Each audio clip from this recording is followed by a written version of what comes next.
Hi, my name is Edna White. I am so glad you're with me today. And today we're going to take a few minutes. We're going to talk about a phenomenon that stops brilliant books before they ever leave the laptop. I'm talking about imposter syndrome. And this has happened to me, and I know it's happened to you. Um, if you're an author and you felt it, that sickening whisper that says, "Who are you to write this? Who are you to charge this?" Today, I'm talking to you. Today, we're really just gonna delve into um, those feelings. We're gonna talk about those feelings, and we're going to smash it. We're not just gonna talk. We're gonna smash these things that we feel. Our goal is a mindset that resets, that takes you from feeling like a fraud to being absolutely fearless. Again, my name is Edna White. I am a author of almost 31 books, I want to say. Um, I am a public speaker, traveled all over the world, speaking, not all over, but in some places. And I also am a business consultant, where I speak to you about your business starting from the mind up inside to the out. And I am here today to share From Fraud to Fearless, the author's mindset reset. Now, I know for myself, I have felt this so fiercely for so many years, probably because of my own traumas, right? But I've written probably 7 books before I released them. And I've written them before I was even 30. And I didn't release them until I was 43 years old, because of the fear that who am I? They might not like my writing. They might not appreciate my writing. But what I did find out is that they didn't have to. I was writing it from a truth that would fall on the ears, or would it fall into the hands of the people that needed it the most. See, our goal here today is to change your mindset, to help it reset and take accountabilities for those feelings that are making you feel like you're absolutely a fraud. But after this entire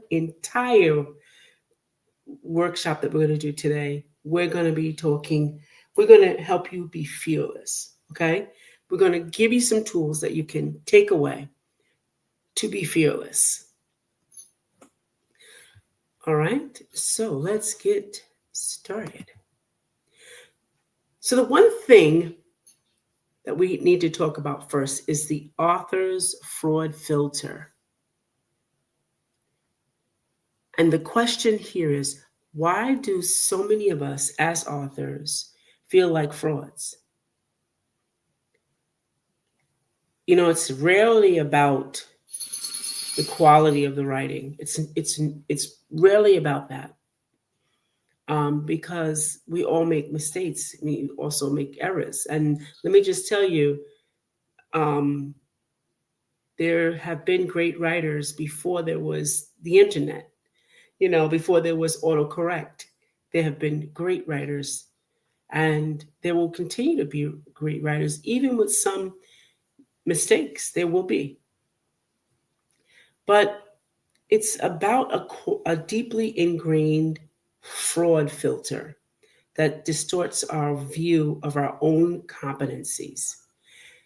We have a massive fear that someone is going to say, "You're fake." Well, now that we have we have AI, and we have people making all kinds of pictures, you know, and they're fake, we're realizing, that word is not even relevant anymore. So people saying that you're fake is nothing but a fear. And you you know, um, didn't start that just, now, right? You didn't start it when you wrote chapter one. That's not when it all started. When you wrote chapter one, that fear or that those words, you hearing those words did not just come to you. No way. They were there before then. So it started much earlier. And that's where you get the conditioned to censor. You get that part, right? This is the link we often miss when we are in our sorrow, in our issues, in our problems. We often forget that this little area here, the censor, the conditioned to censor, is how our childhood conditioning shows up in our writing. It showed up for me many years ago. Many years ago, when I was writing, I started writing when I was 5. Let my mom tell it, and she always kept a lot of my writings. I won lots and lots of poetry contests because I was a writer. I was born to write, and it was only until I was older, having to tell my truth to the world, did fear set in. And the fear didn't set in just when I wrote that first chapter or that first book or even the last book. It didn't set in then. It was conditioned way back in childhood. And that's where it shows up when you start to do something that makes you brilliant, that's in your purpose. When you start to do something that's that brilliant, that beautiful, that bold, that, great, it shows up to tell you you can't do that. And it's not even about what the people think. It's about what you think. Listen, if you were conditioned to be quiet, to not rock the boat, to keep your nose to the grindstone, or to seek permission before you spoke, those patterns are what's appearing when you sit down to write. You censor your best work, right? You censor that. You fear offending people. I feared that when I was writing. You worry about being too much. I worried about that when I was writing. That internal censor is not your creative partner. It's an old protective mechanism trying to keep you small. And it leads directly to the next problem, which is the apology culture. I can't tell you how many times I hear, I'm sorry, I'm sorry, I'm sorry. Somebody bumps into you. Somebody, walks across you, I'm sorry. If somebody, taps you on the shoulder, sorry. I hear it all the time. If you're in a crowded bus, you're going to touch somebody. If you're, walking and there's a lot of people, you're going to cross somebody's path. I hear the word sorry when really the word should be, I apologize. But I hear it so much that we're in a culture that everything has to be an apology, right? Everything's a problem. And we're in the area we live when it comes to creative work. When I remember when the comedians were complaining that they couldn't talk about this or they couldn't talk about that, and everybody's so damn sensitive. And that's their creative work. Comedy is a creation. I mean, it's a skill. It's something that's part of you. And when it thwarts that ability to be creative, not to be abusive, but to be a creative, it stops you from being you. We constantly, as authors, we apologize for our genre, our rough draft. When we get ready to give our draft to somebody to look at, we apologize for that. Or we apologize for our unique voice. I remember when I first introduced in the company of my sisters, I wrote it on LinkedIn. And so someone came in my inbox and said to me, I think you spelled this wrong. I can't let you go and just put this up because I'm an English teacher and I can't let you just go and do this. And I text her in the box. I said, no, I intended it to be like that. Thank you for looking out for me, but that's what I mean, not what you mean. I don't need an English lesson. And so that was my first step on allowing myself to say and do what I wanted. Say it how I wanted to say it, even though maybe it was just like the next person, but I said it the way I wanted to say it. I didn't want it to have those buzzwords. I didn't want to have, you know, industry jargon. I wanted it to be from me, my unique voice. You start a pitch with, it's just a cozy mystery, right? Or it's only a first draft, or it's not perfect yet.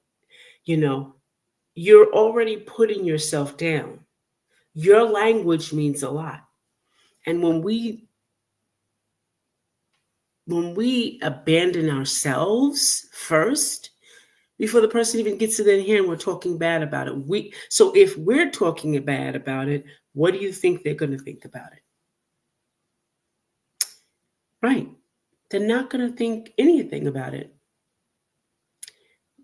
Your book is a gift. And when you realize anything that comes from this body, from these hands that's writing, from this voice, our lives in general, it's a gift. And you don't need permission. It took me 29 years being part of a closed religion that took and stripped me of a lot of who I was, who I was intended to be. It took me years to get out of that. And to really realize I could care less what somebody thinks about me. I'll laugh hard, love hard, do what I want, say how I want to say it, and I could care less because everyone has their own uniqueness. So stop it. Stop putting yourself down before you even get off the ground. Your book is a gift, and you don't need permission or an apology to share it. Just share it and say thank you. It's like getting a compliment from someone and then, oh yeah, but you got nice hair too. No, just say thank you. Doesn't take anything away from you. It's not being humble. It's not that you're thinking. You need to learn to receive. And that's a big problem when it comes to being an author, right? The story you were uniquely put here to tell is the one we are all waiting to read. You just have to do it. And then there's the visibility vice. Okay? This brings us to the truth about visibility. And you're not going to like this, but the truth about visibility is most of us think that we fear failure, but what we really fear is being truly seen for the unique, powerful message we hold. Yeah, I know, it's pretty scary, but it's true. Visibility means exposure, and exposure means vulnerability. You see what I'm getting at? We are afraid of being vulnerable. But remember, your book cannot serve anyone if it stays hidden. It can't.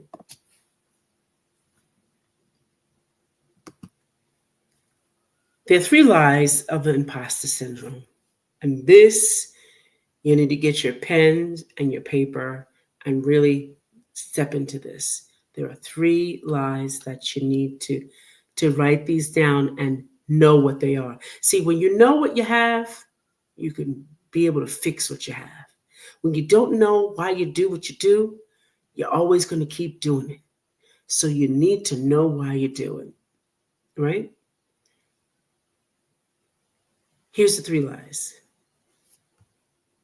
And I think here we go. Number 1 is you are not qualified. Number 2, you are not original. Number 3, it's only a matter of time until you're exposed. All of these circle around you are not enough. Years ago, I met a young man who would take a resume of a person who's, say they've been a housekeeper, this and that, da da da da, would be able to sit with them and culminate in an entire resume to all the skills that they learned in a job or a position or a lifestyle to make it viable to a work experience. I thought he was fantastic. I thought it was the greatest idea ever, ever, ever, ever, ever.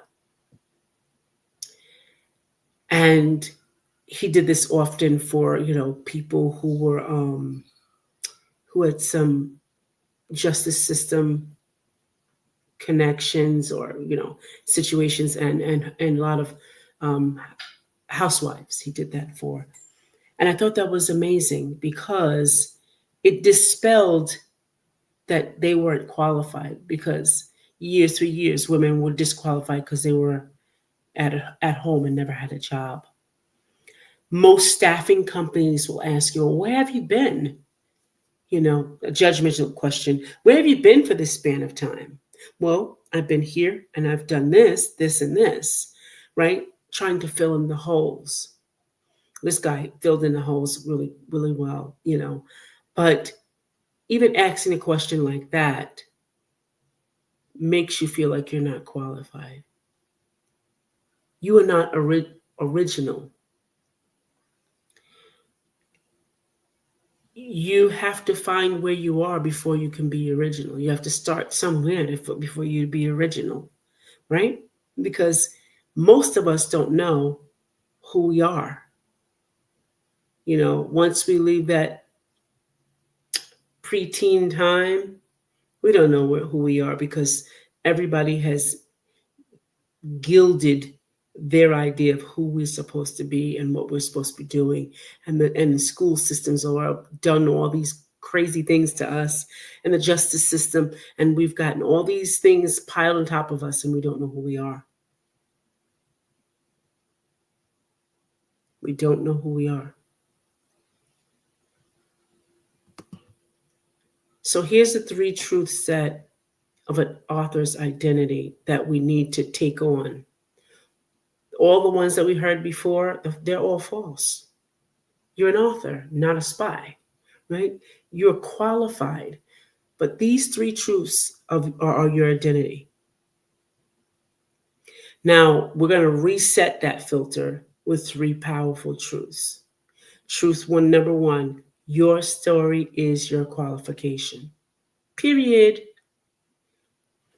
You lived it, you researched it, and you wrote it. Qualification, number 1. That's enough. Truth 2, your voice is inherently original. Embrace your weirdness, the honesty, and the intensity. I had to embrace dyslexia. Sometimes that's the way it is. I wasn't, with practice, I could do it. And I had to move forward as I was doing this. So I had to embrace being dyslexic. and trying to read a script or writing or even speaking, because sometimes the words do get mixed up and what I'm thinking doesn't come out of my mouth. So yeah, your voice is inherently original. It's not like anybody else. Embrace your weirdness, your uniqueness, embrace every bit of it. And then truth number 3, your impact is already guaranteed for the right reader. Many times, us authors, we go into a situation, we write, and we don't know where we belong because we're not willing to step out of the box of the book and say, "This is who I want, want my book to go to." Right? You only need one person. I only needed one person for my first book, and it took off like gangbusters. I only needed one person, only one, and there's still millions waiting to read it. Still millions more, generations from now. Generations from now. And it's up to you to put it in the hands of the people that need to have it.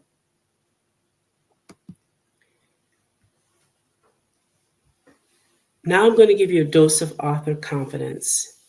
Confidence is a strategy, okay? For years, writing I thought was the confidence, but when I had a strategy, and I have a strategy for each one of my books, each one of my books has a different strategy, a different time to come out, a different, way that it's presented. And confidence in this situation is a strategy. To move from author to entrepreneur, you must adopt a mindset that your book is a valuable asset. Years ago, they taught us in classes that if you take your book everywhere, that book leads a conversation, and you'll sell more books and you'll get rid of more books. Did it, and it worked, right?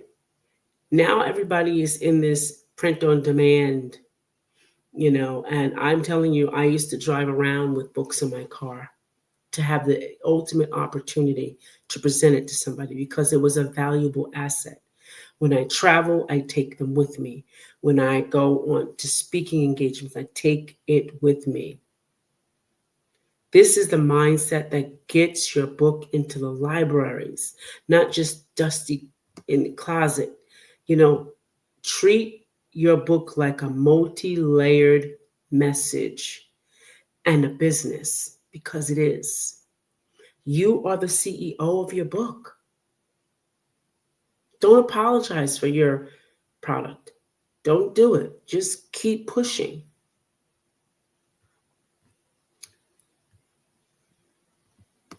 And then we have story is the service and not a hobby. Many times,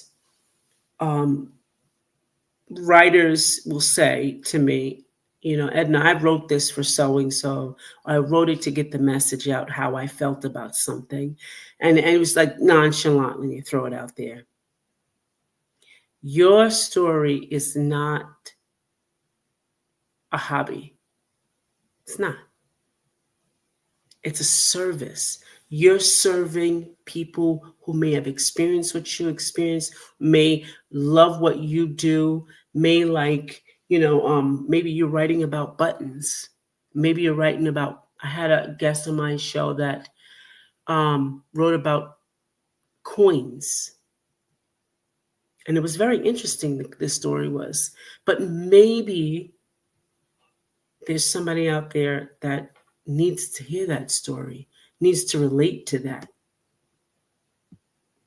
I want you to change the way you categorize your work. Your story is a service, not a hobby. A hobby serves you, it's for fun, for relaxation.